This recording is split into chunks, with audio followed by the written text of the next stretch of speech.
today, so I think we'll go ahead and get started. If some people have not sprung ahead adequately, maybe they will filter in as we go. But this morning is the fourth session, and it deals mainly with the Reformation, but there's some things we have to do as cleanup from last time, things we didn't get to, so you understand what it is we're talking about. So I want to go back and pick up a few threads from last time as a first step for today. So you'll recall that the Crusades began with the Council of Clermont in 1095. This is when Pope Urban II proclaimed this was a good thing and that people should go off and do it. And that the Crusades then continued for about 200 years, or almost 300 years. Well, actually 200.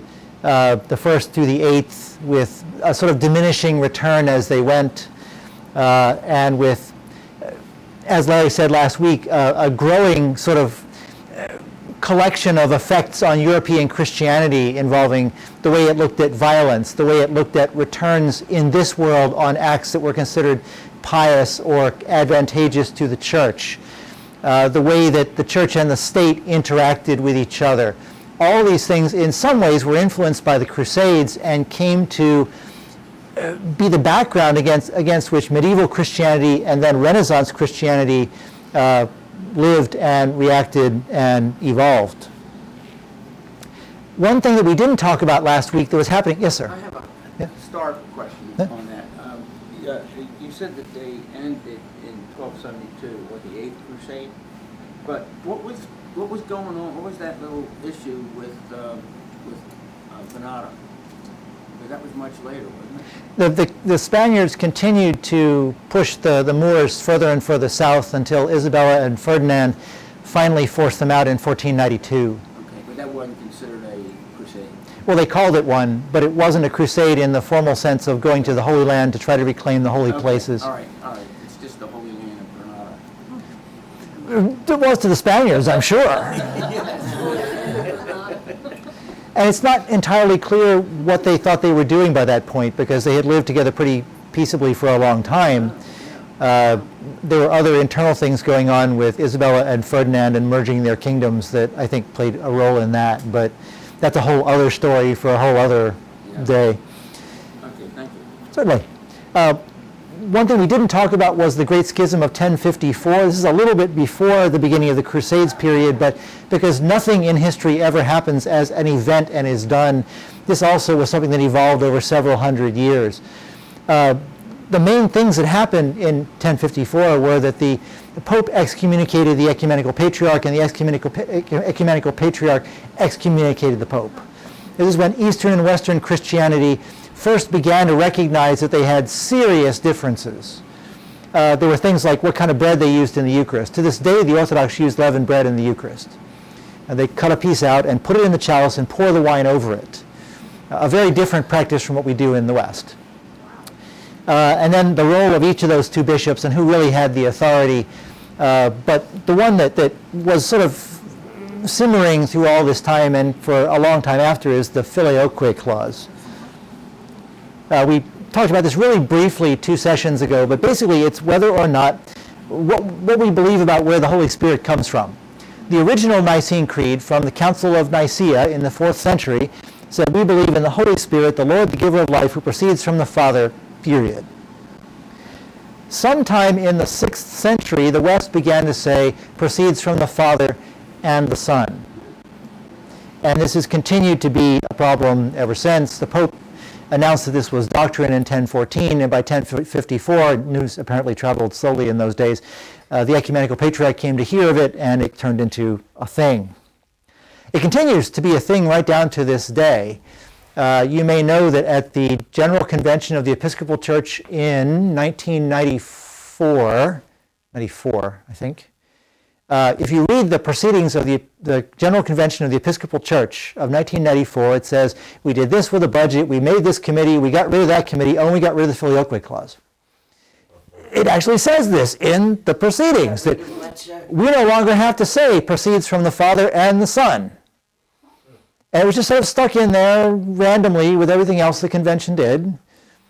We've never actually taken it out of the prayer book, and on Sundays we still say it. But the idea was that whenever there are ecumenical occasions with the Orthodox, we can leave it out, and it's okay with us. In fact, my last church had an ordinand, a guy who was ordained from our parish, who had been brought up Ukrainian Orthodox. And even now, as a priest of the church, under the doctrine, discipline, and worship of the Episcopal Church, he still doesn't say, "and the Son," when he says the creed. I give him a hard time whenever I'm standing next to him. I poke him at that point. It's in the book. He doesn't say it. So we're evolving on this point. The question is, why does it matter? And these are some reasons why it might matter. If the Holy Spirit comes only from the Father, is Jesus less? And is that Arianism? Does that mean that Jesus is a creation of God the Father also? And what does that mean? If we don't use all the same words across all of Christianity, especially in the creed, which is supposed to be our advertisement of what we believe, then are we really unified? And a question that again continues to be devilish right down to this day is, how many Christians do you have to have in a room to make a decision that counts? Because there have been lots and lots of councils of the church. And depending upon what denomination you're in, you like some of them and you don't like others of them, right down to Vatican II, which happened only 60, 70 years ago. The Orthodox don't recognize Vatican II. We pick and choose what we like out of it and then call it ours instead of theirs. But right down to this day, it's still not clear how we as Christians, as a body, the unified body of Christ in the world, can make a decision. And I would dare to say that in 2020, it's probably the case that we can't anymore. We become so diverse and we're so spread out, and conditions in the world are so complicated that in reality, probably there is no longer any sense of there being ecumenical councils. Anyway, that was one thing that continued. Oh, this is, I have to point this out. Do you know what this is? You know about the ladder? You who have only just been to Jerusalem, can you tell us about the ladder? I didn't think so. Turns out that one of the fallouts of the schism between Eastern and Western Christianity has been first figurative and then literal fistfights over control of the holy sites in Jerusalem. In theory, the Church of the Holy Sepulchre is actually under the control of non-Christians.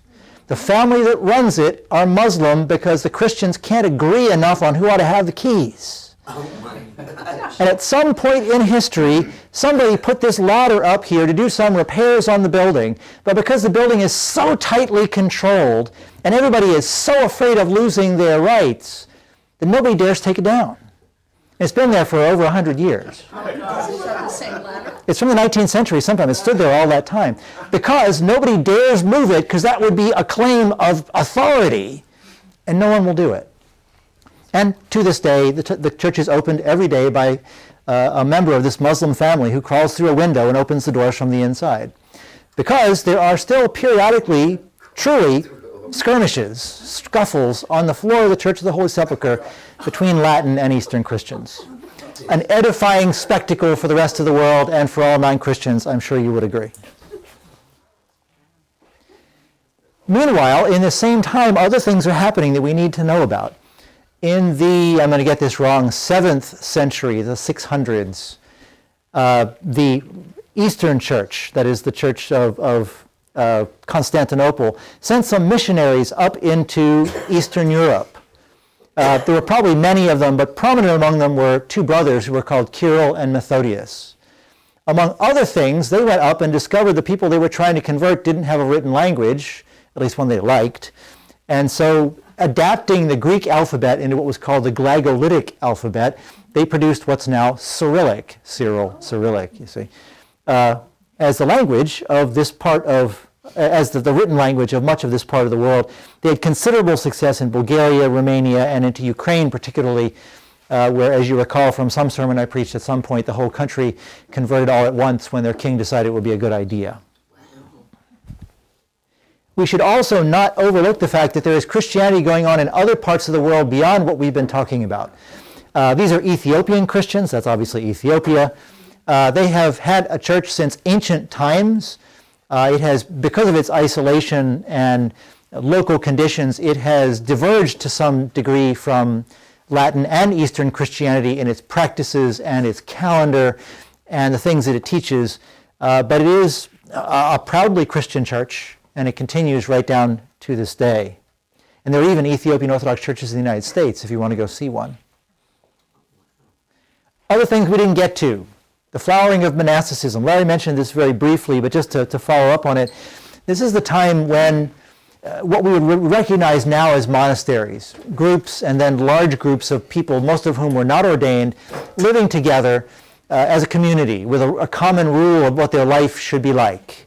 And they became engines of economic development and learning. They were centers of libraries and all sorts of other things that otherwise were neglected in society. So monasticism becomes very important.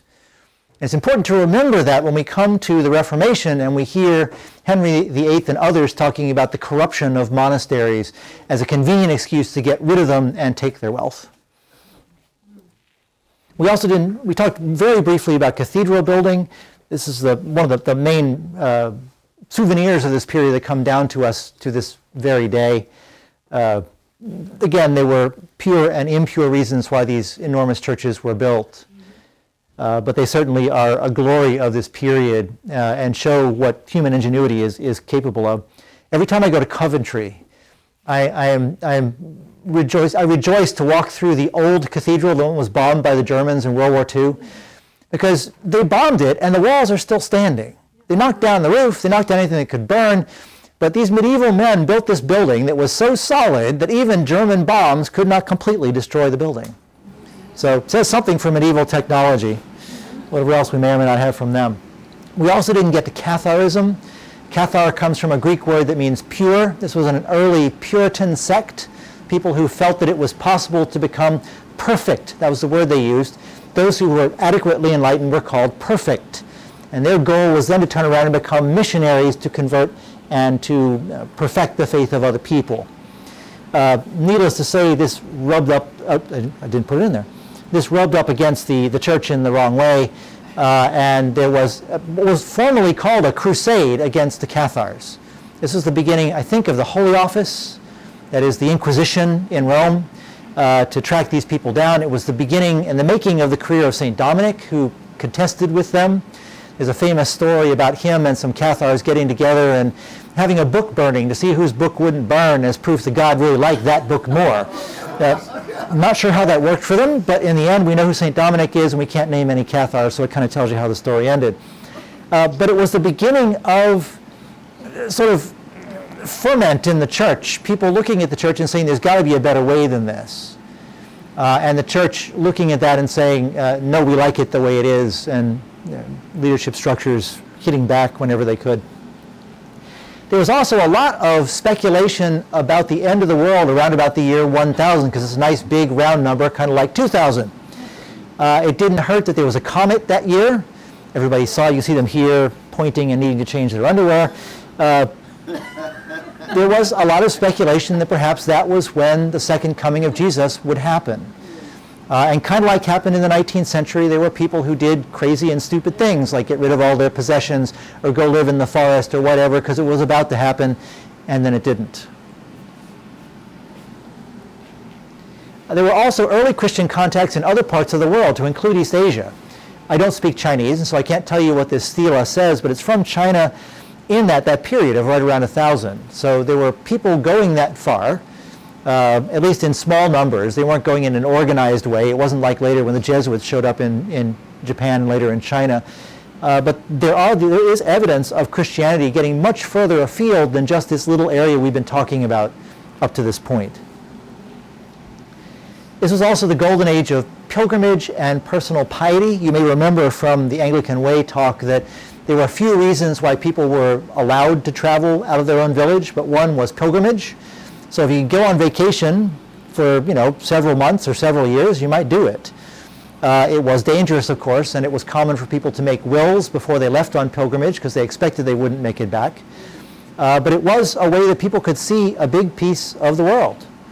And there was also popular piety. As the church became more and more focused on the clergy and the learning of the clergy, sort of inward looking, the average people in the pews had to figure out other ways to express their faith, and they found them in saints and relics and societies and what we would now consider to be superstitious beliefs.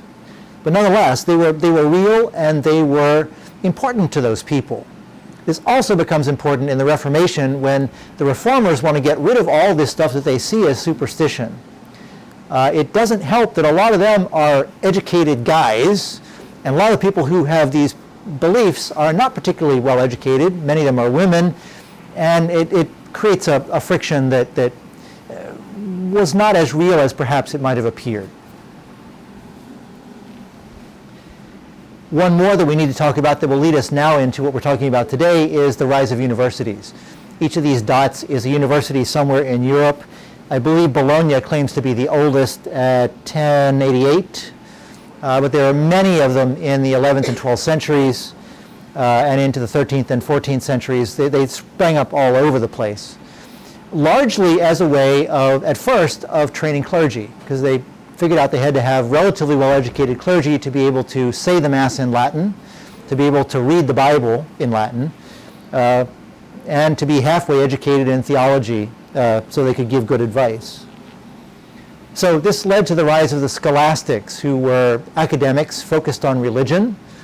They were in touch with classical philosophy and classical writers, and so they came to value what was called dialectical reasoning. This is argument. In other words, taking opposing positions and seeing who could make the best argument. And among the people who are important with this are Peter Abelard in Paris, William of Ockham, who was in Oxford or Cambridge? Oxford, thank you. There probably was no Cambridge yet. And then St. Bonaventure and St. Thomas Aquinas, both of whom were in Italy, I think. Anyway, they were trying to find ways to begin to take what they were getting out of all these ancient writers and make them fit comfortably, those ideas fit comfortably with Christianity. You can imagine why this might work better in some cases than in others. And in fact, it led to some problems as they began to look at the way the church was organized at the time. But we need to talk about a few of these terms to know what it is they were seeing. The first is annates. It's a contribution given to a bishop, basically a kickback for a job that you get. It could be as much as 100% of your first year's income. So if we were to put this over to today, I should have given Bishop Brown everything I made in 2019 for the privilege of being your rector. Indulgences. Larry talked about this last week, but just to remind you, these were reductions of the time that someone would spend in purgatory, whether it was the donor or the person for whom a donation was made, that the church could give. They were often sold aggressively, and we'll come to this in a minute in Germany particularly, and they really haven't been completely phased out even now. There are plenary indulgences given by the Pope now for certain pious acts. Like in any holy year, when the holy door of various churches is open, if you will undertake to go to that church and make a pious action by walking through that door and saying prayers for the sake of your soul, you can receive a plenary indulgence. And there are other times when this happens as well. So it's not completely gone, but it's important to understand what this means about what the church was saying it was able to do for you. It was saying it was able to change the trajectory of your immortal soul. An important claim to be able to make. And then simony. This is the practice of demanding money in exchange for offices. The problem here is that sometimes the civil authorities and the church authorities both thought they had the right to make the appointment. So now who do you pay off? Do you pay off everybody to get the job? It becomes a racket by which money is extracted from people, often people who don't have much of it, because it means that those who can afford it are able to get the jobs and those who can't afford it just don't. It affects the quality of the clergy who are serving in various parishes. It affects the way people look to move up in the church, ambition and so forth. Careerism become important because you got to make your money back somehow, and you do that by getting high enough that you're in the pyramid and can begin to demand it from people under you. So, and then transubstantiation and consubstantiation. Transubstantiation is still the teaching of the Roman Catholic Church as to what happens in the Eucharist. And in it, basically what is understood is that the bread and the wine of the Eucharist become literally the body and blood of Jesus. They are under the accidents, that's the technical term, of bread and wine. They still look like bread and wine, but they are literally the body and blood of Jesus. A halfway point between that and believing nothing at all is consubstantiation. This is officially now the Lutheran position, and it was where Martin Luther eventually ended up, saying that the bread and wine still are bread and wine, really, but they're also really the body and blood of Jesus. A more mystical sort of idea, a little harder to get your head around, but a little bit less odd than imagining that you're actually eating human flesh and drinking human blood and just not recognizing what they are. So. Okay, two early protesters who came out of that academic movement are John Wycliffe. He was an Oxford academic, didn't like some of the things he saw going on in the church and the way it was organized and the way the Eucharist was managed. And he called for the divestment of church property. You may remember from the Anglican way that by this point, the church owned, 25% of all the real estate in England at the beginning of the Reformation. They owned an enormous amount of land, which obviously was not on the tax rolls. So I think Wycliffe's main point was not so much that the government wasn't getting its taxes, and more that the church was corrupted by the practices and policies it had to have to deal with all this property that it owned, and the way it dealt with tenants, the way it dealt with what the land produced, and so on.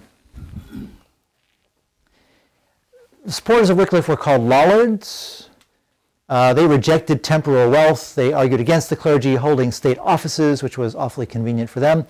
And they got mixed up with political movements and were persecuted pretty harshly because they came to be seen as a political threat. There were enough of them. And you recall also from last time, or from the Anglican way, that parishes had legal status. And so if you were disrupting your parish, you were disrupting the lowest level of politics in Britain. You get enough parishes all riled up, you get whole areas of the country riled up, and now the crown has to come and put down revolts. And they did violently. Sounds real familiar with Rome. Yeah, similar in many ways, only more local. Yeah. There probably were other movements similar, we'll talk about one other, but there probably were movements like this in many places, and it's because we're English-speaking and Anglican that I happen to think about this one first. Other person to know is Jan Hus. He was a Czech academic. He objected to indulgences and to transubstantiation. He supported the ideas of Wycliffe. His followers were called Hussites. They objected to similar things, but they were the object in turn of a military crusade endorsed by the Pope. But embarrassingly, they kept winning battles. They were very successful militarily, so that by 1446, close to 90% of the Czech population were Hussite. So they were quite successful. There are still Hussites around. They're called Moravians now, right? I think. There are Moravian churches. We are in communion with the Moravian church, we, the Anglican church. So go to Pennsylvania, you can find Moravian churches. When our last bishop of central Pennsylvania was consecrated, there was a Moravian bishop in attendance. So this is carried on. Is there any connection between the Hussites and the Hussars? No, Hussar was just I don't know where that term comes from, but it's a name for a particular kind of cavalryman. Yeah, and they ultimately wound up lighting in somewhere in Eastern Europe, so I was just wondering. Could be. Okay. Yes, ma'am. That manuscript that was shown a couple of pages ago is actually in earlier Middle English. Really? You can pick out M-Y-C-H-E, which is much. There's God Much. down below in the second paragraph. Place of his burying. Yep. Had made something. He was put to his something. 'Twas much something. Yeah. Yeah. I picked it because it was pretty. But that was part of it, wasn't it, too, to get into the language that people were actually speaking. Well, that was what Wycliffe really got himself into trouble for, was translating the Bible into English and then smuggling it into England, which then others picked up and got themselves into even more trouble than he did for doing the same thing. That may be a page from the Wycliffe Bible. Maybe. If I was smart enough to pick something that would be relevant as opposed to just pretty, who knows? You never know what I'm going to do. Okay, meanwhile, back in Rome, we have to just very quickly talk about what was going on there. There were disputes that led to a French pope in 1305 who refused to leave France and moved to Rome. This led at times to 2 or even 3 competing popes. The period that's called the French captivity. The pope lived in Avignon for a couple hundred years. No, not that long. 70, 75 years. And it led to a growing skepticism about the quality of leadership in the Western Church. People were seeing these things, and it would make them cynical, as you might expect. There's no reason why it wouldn't.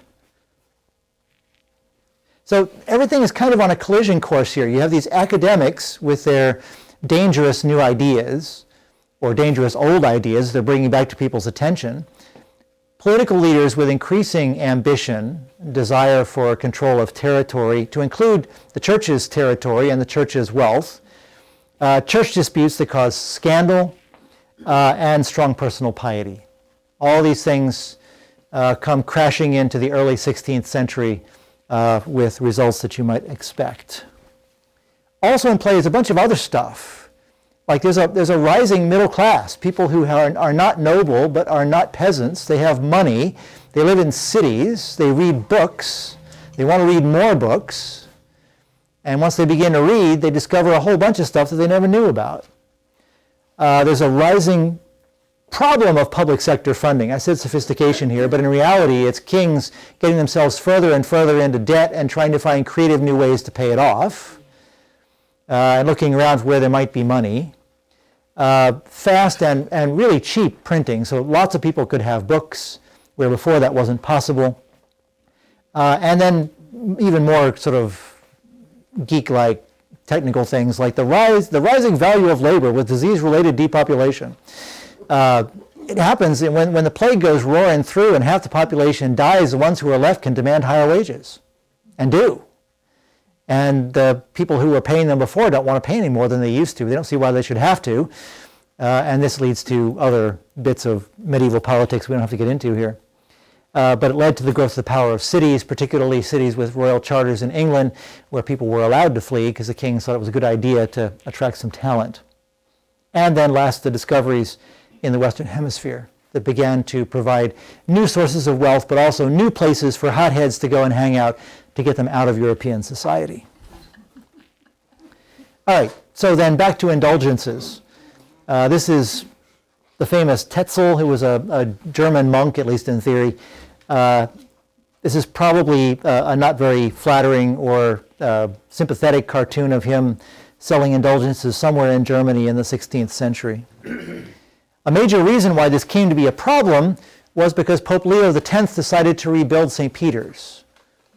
He and his predecessors and his successors, I shouldn't say it was just him, but that turned out to be a really, really expensive undertaking. And it turned out that raising money by indulgences was a convenient and low-risk way to fund some of what was going on in the building of St. Peter's. So the church had a need for money, particularly as relates to Germany. The church had a need for money that involved taking the money out of Germany and using it somewhere else. So you can begin to see why that might create some resentment on top of the theological questioning of why are you doing this anyway. And that brings us to Martin Luther, who was an Augustinian monk. He was a professor of theology, apparently a brilliant person, but with a very complicated personality. And there have been whole psychological biographies of Luther written, talking about what his hang-ups were and his issues and how he came to believe what he did.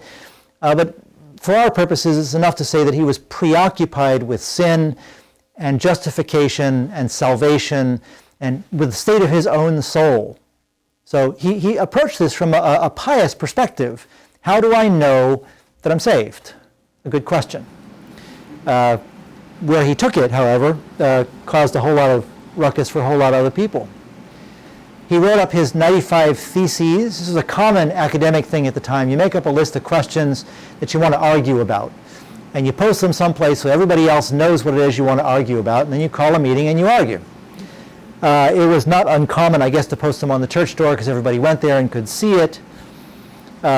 This may or may not actually have happened in this case.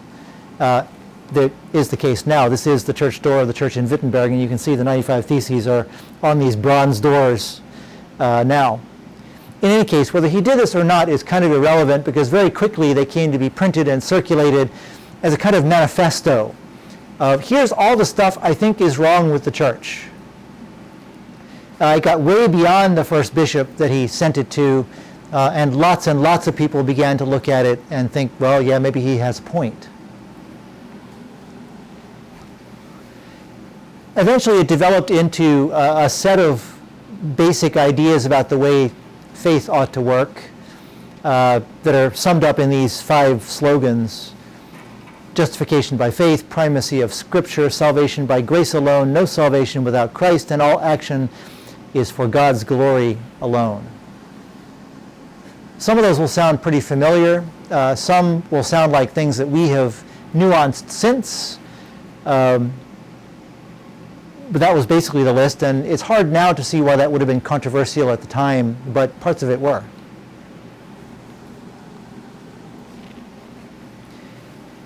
The question then still is, why do we care? So we have to ask questions like, how do we know God? Is it directly or is it through mediation? If it's through somebody else, then how can we ever be sure that we've really gotten what we need?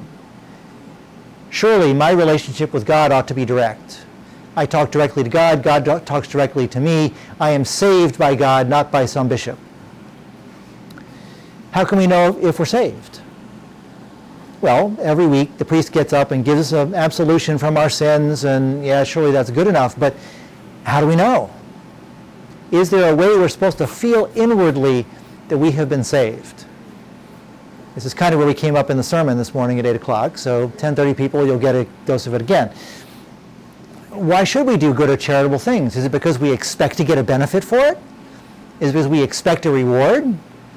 Are we saving up cash in the heavenly bank? Do we want to make sure we balance out all of our rotten acts against all of our good ones? Martin Luther didn't think that worked so well in what he read in the Bible. And then how do we, or how can we, stay in community with those who see things differently? This ultimately is the question of the Reformation that we're still trying to sort out now, 500 years later. An important piece of seeing why Luther was who he was and how things went in the Reformation in Germany is what politics were like. That's more or less Germany. And you can see by the little tiny bits of color everywhere, there were lots and lots of tiny petty states that continued in Germany right into the 19th century. So it's important to see that there were a lot of competing interests. Every one of these places had its petty ruler, and they were in some ways looking for ways to get influence over against their neighbors, particularly their bigger, richer, stronger neighbors. So religion and ways of using religion, whether they were intended to or not, became one way of gaining some political power. If you were allied with the other guys who believed what you believe religiously, now you have a little group you can go out against the bigger guy who believes something else. So the princes all became interested in religion and were interested in these debates among theologians in a way that perhaps they would not have been before and certainly wouldn't be now. So Luther leads to this group of guys called the magisterial reformers. You may recognize a couple of them. That's John Calvin, that's John Knox, that's Huldrych Zwingli, Philip Melanchthon, and Martin Bucer, who's most important to us as Anglicans because he was a strong influence on Thomas Cranmer, who in turn was a strong influence on the church in England, which became the Church of England. So we have all these names. This is sort of the traditional Whig way of looking at history, the big figures who were the major characters. But it kind of leaves out what the people were doing. We have to remember that through this, the people were still getting up and going to work every day and going to church every Sunday. And one source of sympathy, or one reason for having sympathy, I think, with our ancestors is that it was really hard to know what you were going to find next Sunday. If the rules had changed, you might show up and find out that what you did last Sunday was now no longer okay, had to do something new. there would have been a certain amount of uncertainty in religious life going through this period. That's even more true if we look at the radical reformers. Here I have a couple of guys you won't know. There's one here, I can't remember which one it is, a guy named Schwenkfeld, whose followers were called Schwenkfelders. If you go around southeastern PA, in places where people would have names like Schwenkfeld, you'll still find a few Schwenkfelder churches in the United States because they were persecuted, they got run out of Germany, they came to North America. Ones you'll have more connection with are these two guys here. This is Menno Simons, and this is Jacob Ammann. Menno Simons' followers were called Mennonites, and Jacob Ammann's followers were called Amish. Interestingly, they weren't even German, they were Swiss. One reason why when I go through Pennsylvania Dutch country, I hear people speaking the language they speak. Apparently they also now sometimes speak standard German in church when they're singing German hymns. But when they're speaking what they're speaking, it's a Swiss dialect, so no wonder it makes no sense. Go to Switzerland today, you can't understand them when they speak German to you. So these guys took a more radical view of what these changes should be. Beginning with Luther's ideas and those of that first generation of people who came after Luther, they're taking things now to their logical conclusion. They believed in believer's baptism. This means that it's not enough to be baptized. You have to make a mature statement of faith and be baptized. So it's now about being a believer. You can't just, bring your kids in as infants and hope they'll get it eventually. It's all about what you believe. You recall from earlier discussions the church visible versus the church invisible. Why are there rotten people in church and why are there seemingly good people who are not in church? Well, the explanation people came up with was there was the church visible, that's what you can see, the people who show up on Sunday, and the church invisible, that's the actual saints, the people who are actually saved, and they might not look like they're in church, but they're really in the club. Well, they said that's nonsense. The church visible and the church invisible need to be the same thing. Either you're in or you're out. And we kind of see this, I would suggest a little bit in the Amish shunning business. That when you're out, you're out. They were somewhat anti-intellectual. They didn't write a whole lot down. They weren't really interested in university training and producing professional clergy. We see this, again, right down to today in many more fundamentalist denominations. And interestingly, they believed that the church and the state should be at odds. There should be friction, because that's the way it was in the early church. This is an interesting commentary on the Southern and American Baptist churches now in the United States, particularly the Southern Baptist Church. What this would have meant was you can't swear any oaths. So you can't serve in the military. You can't serve on a jury. You can't even be a witness in court because you can't swear you're going to tell the truth. And yet, that's not at all where the Southern Baptist Church is today in the United States. You can go to Southern Baptist churches at the right time of the year and hear the military songs being sung in church because patriotism is very important. So it's interesting to see the way that Calvinist streams of thought and Anabaptist streams of thought have kind of come together and gotten confused in the United States. And we can add in there conservative political views and conservative social views, and the picture gets very muddy. Anyway, these guys, as I said, were taking ideas toward their logical conclusions, toward extremes. And anything worth doing is worth flying into the side of the mountain. And in fact, they got pretty carried away in some places. Once you start setting the rules aside, there's no reason to just keep on pushing, and that's what happened. The most famous is the Kingdom of Münster. Is that on the next slide? Yeah, the Münster Rebellion, led by a guy named Jan van Leyden. If I get this wrong, Professor, throw something at me, please. Because this is a particularly lurid story.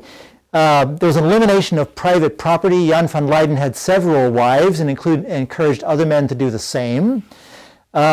There was religious intolerance of anybody who wasn't in their group.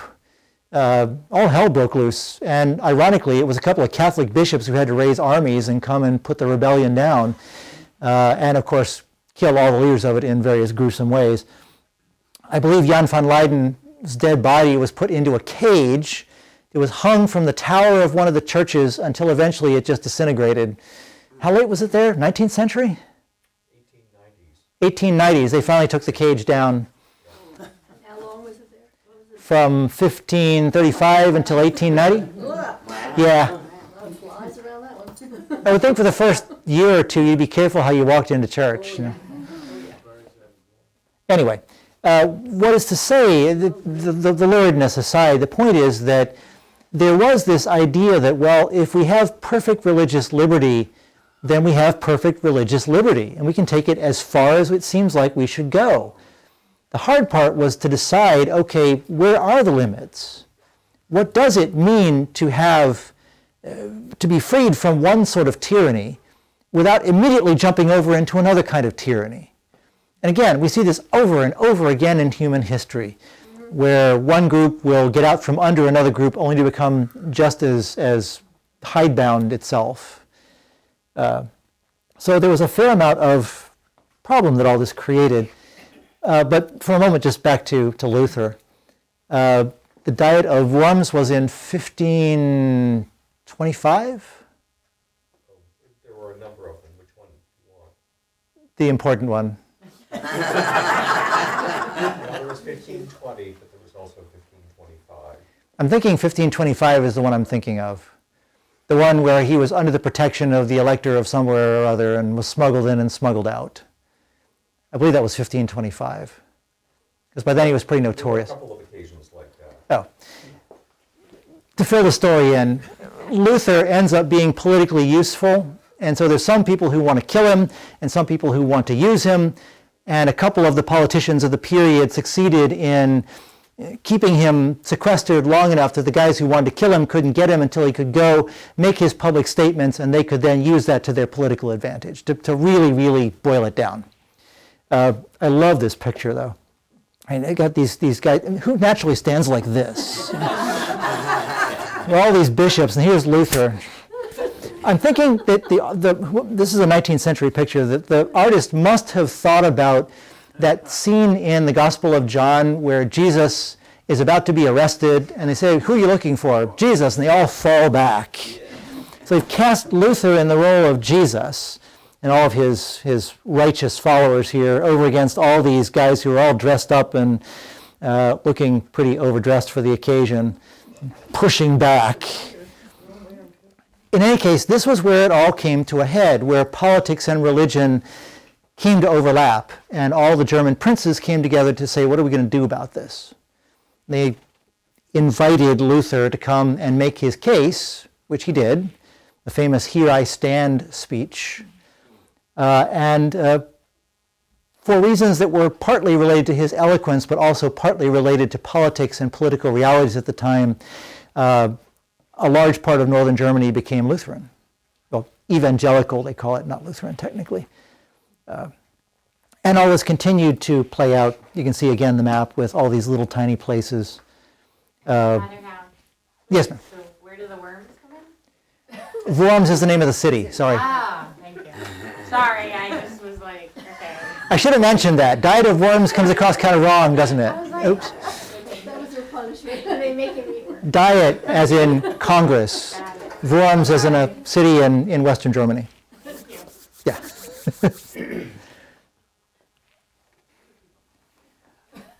One other way that this has come down to us, as they began to decide that they had to come up with some more systematic way of expressing these ideas and of saying what's okay and what's not okay, is what's called TULIP. It's an acronym for ideas that have come to be boiled down from Calvin's teachings, descending from Luther through Calvin and down to others after Calvin who were even more conservative than he was. So TULIP, the total depravity of the soul. You know, there is no health in us. Remember the old prayer of confession from 1928? That was in there. We've taken that out now. That's that idea, total depravity. Unconditional election. And I will really mess up the theology as I try to go through all 5 of these. I can do some of them, but not others. Unconditional election, I think, means that if you're chosen, and there's no two ways about it. God chooses, you're among the elect who will go to heaven. There are no clauses or catches, and nothing you have to do to make sure it happens. Limited atonement, this is the fact that it means that not everybody is saved. A little bit hard. That's the died for many, my blood shed for many rather than shed for all, that we say in the communion prayer. I've talked about that in a sermon. Irresistible grace, this is a slap back at Pelagius. The will of God will win in the end, and you can't fight it. And then perseverance of the saints. Once you're saved, you're saved. You may be backsliding. You have to come down to the altar call again next week just to get right with God again, but once you're saved, you're saved. Back on this, the unconditional election and the limited atonement, I mean, I guess I sort of thought that with this business of, in the Calvinist tradition, that God chooses who's going to be saved, and it's not like predestination, isn't it? I mean, where you sort of...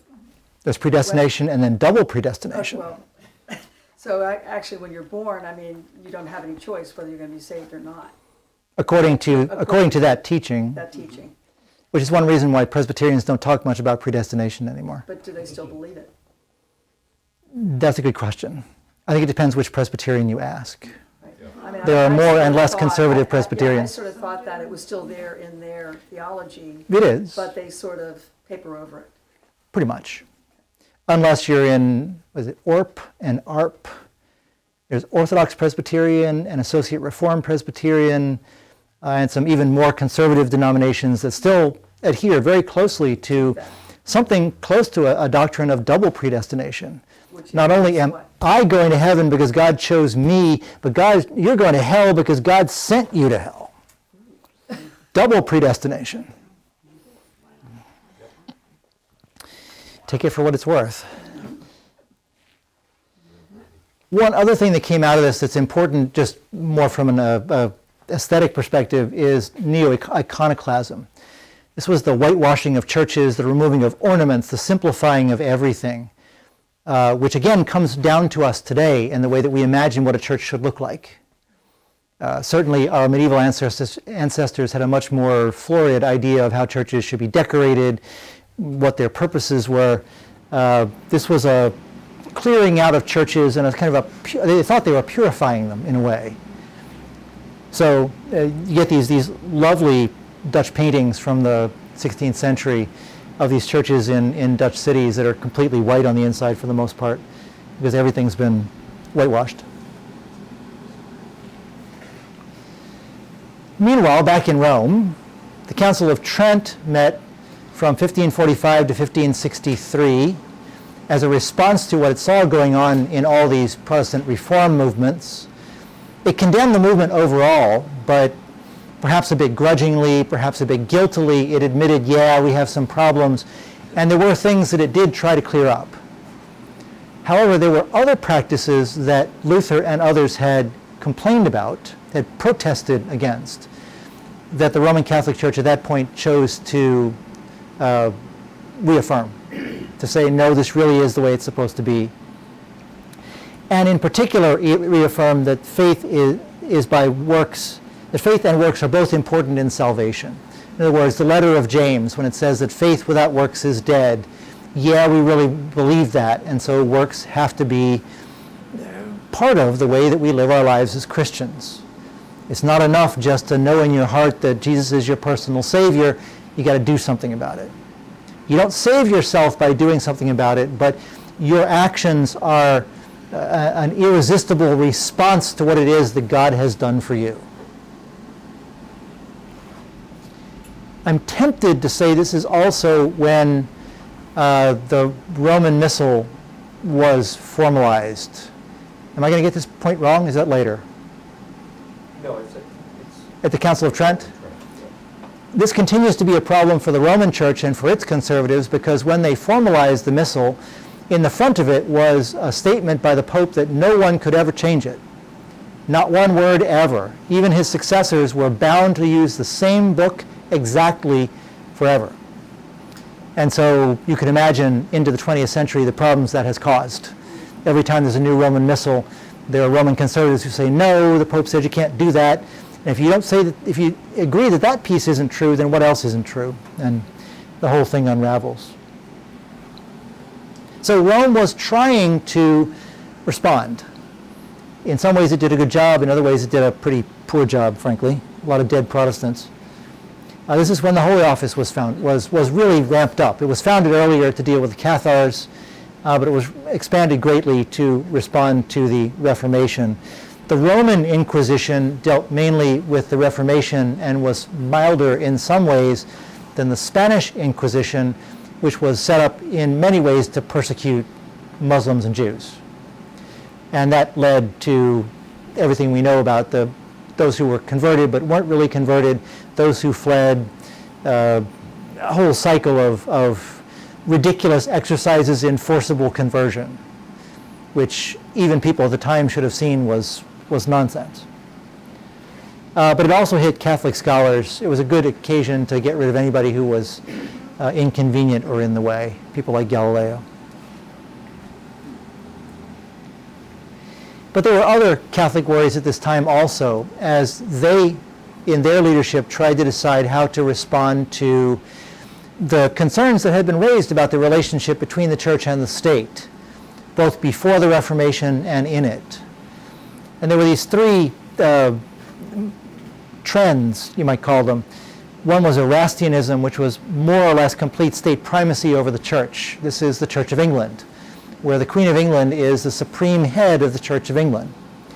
The church was still considered to be Catholic by Henry and his successors, but it was under the control of the state. When the General Synod of the Church of England meets, it meets twice a year in 5-year cycles. The first time it meets, the Queen comes and everybody is sworn in as a public servant. Which is a little complicated for those who aren't British citizens, but they get around that somehow. The second one is Gallicanism. This is where the power is separate of the monarch and the church are separate, but somehow each national church has a character. There's a way in which the government influences the church through appointments maybe at certain levels. This is kind of the way it developed in France, hence the name Gallican. And it is a pattern that comes down to the present day when the cathedrals in France belong to the state. I will probably get this wrong, but I think at least, I believe it's still the case that some French clergy are paid by the state. Yes. I mean, some of the clergy who serve in cathedrals at least are considered to be public servants, paid state salaries. And then there's Ultramontanism, which is the far other extreme, where total power is held by the Pope. Even the king is a servant of the Pope, serves at the Pope's, not to Pope's pleasure, but is given his or her authority. The king and queen is given his or her authority by the church and by the Pope as the head of the church.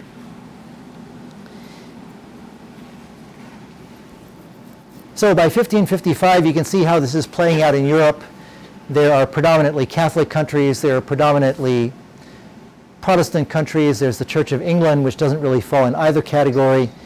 There's Islam that's sort of still pushing around on the edges. Certainly is pushing into Turkey.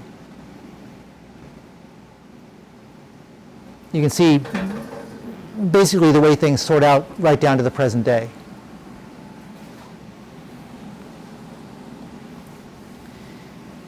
The process of doing that, though, led to a long series of wars.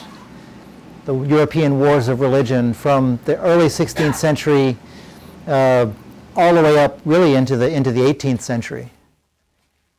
And including some peripheral things like the way the English and the Irish got at each other during the Cromwellian period, even down to some skirmishes in the New World between competing factions. So what exactly do you think they thought they were doing? I want to suggest to you there was a spectrum here that they didn't realize they were moving down, but they really were. I mean, they began by trying to reform the church that existed. We like it, we think it's good, it's got some problems, let's fix the problems and keep on moving. That led down to finding temporary ways of worshiping in safety while you were being persecuted. So we want to worship in a different way. We're still part of you, but we'll go over here and do our thing, kind of the way the Methodists did with the Anglicans before they split. Then moving beyond that, there's sort of an expression of national identity. Well, we're English. We should worship the way English people do, or French, or Swedish, or whatever. Again, it's moving a little bit further away from an idea of universality toward an idea of, well, this is the way we do it here. Then down to forming new community-wide churches. Well, we now are all Calvinists, so anybody who's not needs to go away, and we'll all be in the same church. It just won't be the church we used to have. It's going to look a new way. Right down to where we are now, forming denominational franchises in a condition of plurality. So there's a Methodist church and a Presbyterian church and a Catholic church and an Anglican church all on the same street together, living peaceably, sort of, kind of, sometimes together. That's a long way away from where it started. And I think it's worth remembering that they started down that road without really realizing where it was going to end. But we've come a long way from where all this began. And it's impossible for us even now to imagine the idea that there is only one church. Every believer in the world is part of one church. And that we have strayed so far from that kind of unity in ways that seem perfectly legitimate to us now. I mean, I don't worship in Russian, so why should I be Russian Orthodox? But nonetheless, it's far from where it started and far from what they imagined, I think, they were doing. One safety valve in this that we talked about last time was the New World. This is a place where people could go who felt like they were no longer able to live in the communities where they had begun. They often brought their religious disputes with them and then fought locally. Certainly we saw that on the East Coast of the United States. And it wasn't long before Roger Williams was run out of Massachusetts because he was a Baptist. Had to start Rhode Island instead. But it was a useful safety valve in some ways for the European churches, both for the Catholic Church, because it could send all those younger sons off who couldn't find jobs to whoop it on the locals over here, and also for all those who were looking for some dubious understanding of religious liberty in the colonies of North America. This was also the time when the Society of Jesus began, in large part as a reaction to the Reformation. This was a new group of clergy. They were supposed to be mostly priests, so there are lay Jesuits who quickly became missionaries. This is where the Catholic Church really began to catch on to the idea of doing missionary work outside of Europe, and also of doing reconversion work within Europe. The Jesuits were the major force in trying to reconvert England to Catholicism. There's an enormous list of Jesuit martyrs who were killed in the reign of Queen Elizabeth. But they made inroads in Asia and in the Americas, and already they were beginning to show signs of moving in the direction of social justice, which we see particularly in the current Pope and the things he says about economics. I mean, he's talking like a Jesuit when he says those things. It's one reason why Jesuits have always been viewed with great suspicion by Catholic traditionalists. There's a saying, as lost as a Jesuit in Holy Week, with the assumption that a Jesuit priest is so concerned with social justice, he doesn't really know the Missal well enough to know what he's supposed to do during Holy Week. And certainly they have been very prominent in social movements in Central and South America in the 20th and 21st centuries, and have suffered for it. There are lots and lots of Jesuit martyrs. But their success led to jealousy. They've also been run out of whole countries. They've been killed. They've been suppressed. They've been brought back in new and different forms. There's always been suspicion. Who are these people and what are their dangerous ideas? But this is a piece of renewal that comes out of the Catholic movement, probably largely in response to what the reformers were trying to do. So everybody catches on to this idea sooner or later. I have one question. Yes, sir. This one's been bothering me, gosh, since 1950. What does IHS mean Jesus, Son of God. in Latin? No, it's Jesus, Or is it Greek? IHS. I can't remember the Latin words. Oh, Jesus hominum salvator. Jesus, the salvation of mankind. Savior of mankind. Human beings, yeah. Okay. So which one's Jesus? Jesus, Yeah. hominum salvator. Okay. Is that Greek or Latin. That, Joe. That's Latin. You can Google it, you know. Well, yeah, I know. But it's You waited until today. And it's a little itch that's been there for a couple of years. So Beaten into Larry. we've kind of made this point already. I'm basically out of time, but I'll quickly go through the last couple slides. We already made this point. Protestant immigration into North America came in phases. Colonies had religious characters. Connecticut was very Reformed. Maryland was Catholic. Virginia was Anglican. This worked well in some cases and not so well in other cases when they kind of brushed up against each other. I was just up at Penn yesterday thinking that University of Pennsylvania was begun deliberately and consciously as a non-sectarian organization. But Yale, where I got my last degree, would not have admitted me 200 years ago because I'm Anglican. You had to be Reformed to go to Yale. So there was a great literary flowering in this period, both on the Catholic side and the Protestant side. This is where we get St. Teresa of Avila, Brother Lawrence, The Practice of the Presence of God, St. John of the Cross, The Dark Night of the Soul, and then bunches of stuff from Anglicans, to include people like John Milton and George Herbert, my favorite, and John Donne, of course. Poetry, prose, writing about religion, writing about faith, writing new liturgies. Lancelot Andrewes was a bishop who had his own private prayer book that has since been published both in Greek and in English because he used both, and is a devotional book that people still use right down to this day.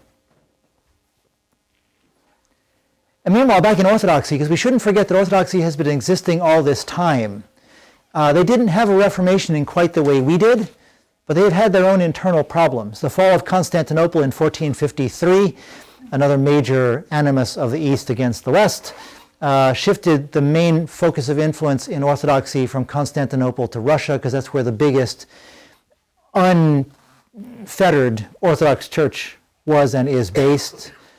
There came to be worry about the continuity with Greek forms, because now there's people doing Orthodox worship in different countries in different languages.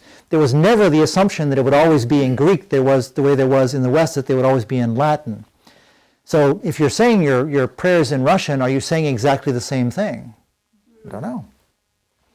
Probably not, if you translate them to mean something rather than just literally. There have been reforms in liturgical practices over the centuries. They will tell you that their liturgy is exactly the same as it was in the 7th century, but it's not. And there were some problems like this one. This is a picture of what happened in Russia with reforms in something as, to us, as minor as exactly how do you hold your hand when you make the sign of the cross? Is it 3 fingers or is it 2 fingers? This led to a schism in the Russian Orthodox Church. Old believers and the mainstream of believers, again, comes right down to today. Some of the old believers actually dispensed with clergy entirely and were sort of Protestant Orthodox, if you can imagine that sort of combination. They didn't survive so well because they often believed in celibacy, which got in the way of keeping the thing going. And of course, they were heavily persecuted by the Orthodox authorities. So Orthodoxy has had its issues. Its biggest issue, however, has been where it rubs up against Islam in Turkey and in Greece and in Southern Europe, and the way that much of Orthodoxy has been obliged to find ways to adjust to being a religious minority. So they have a strong sense of how that works. That is another milder source of resentment against Latin Christianity, that we never had to figure that out. So by the end of the 17th century, it seems like the sectarian fighting has kind of burned out on many fronts. It continued and smoldered forever, right down to last week. But I think a lot of people are beginning to get tired of it and saying, this just is not economically or politically profitable for us anymore. Let's knock it off. And so with the beginnings of some idea of pluralism and with the ability to sort out who was going to live where, and so people weren't next to neighbors who didn't agree with them in ways that led them to be violent, there was the beginning of the sort of idea of coexistence. The Enlightenment began to chip away at a lot of religious ideas. These intellectuals of the 18th century began to say, well, classical philosophy says all this is nonsense, so how do we reconcile empiricism, what I can see, with what the church keeps telling me is real, even though I can't see it and I can't prove it. And so colonialism was some sort of a safety valve to allow those who had more extreme religious views to get out of the way, at least temporarily. And we know the consequences of that, again, right down to today in the United States. So as the scene fades for this week, we have some religion fatigue. There was a massive transfer of wealth from the church to the state. The availability of information has affected everything because now there are books written on every possible subject and everybody can read them.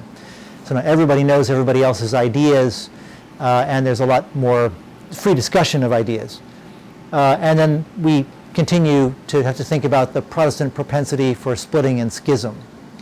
I was told once by a knowledgeable theologian that it is an obligation of a Baptist to schism. In other words, your religious duty is to preserve the purity of your own faith over against those with whom you don't agree. So if you can't agree, it's your responsibility to withdraw and go worship somewhere else. It's a pretty strong statement. And it will continue to have repercussions down through everything else we're going to see. But that is it for this week. Other questions? I've totally butchered the Reformation. It should have gone for hours and hours and hours, but, you know, it is what it is. It's okay. Thank you very much. Thank you very much.